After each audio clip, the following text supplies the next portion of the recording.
إنك لمن المرسلين على صراط مستقيم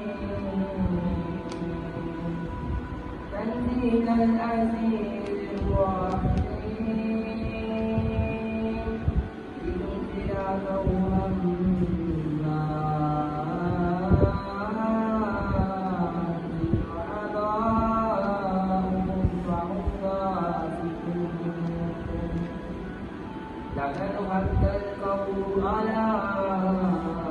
أكثرهم فهم لا يؤمنون إنا جعلنا في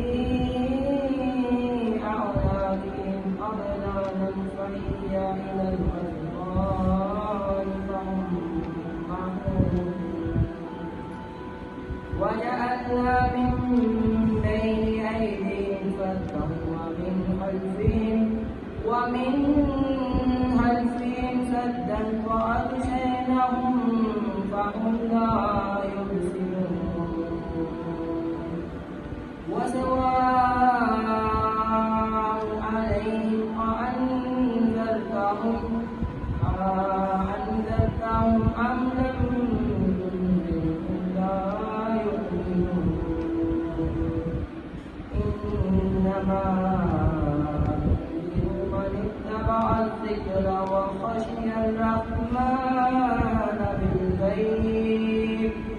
وبشره بمغفرة وأجر كريم إنا نحن نحيي الموتى ونكتب ما قدموا وآثارهم وكل شيء أحصيناه في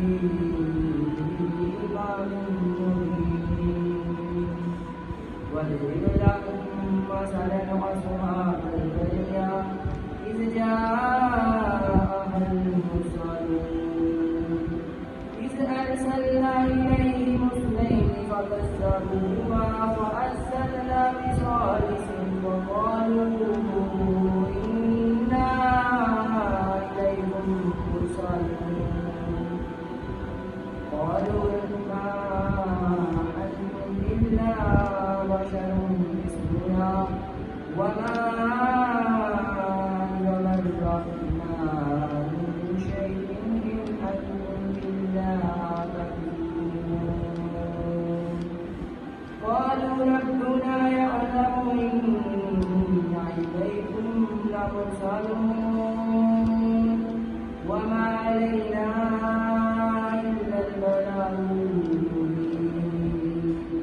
قالوا إنا تطيرنا بكم لئن لم تنتهوا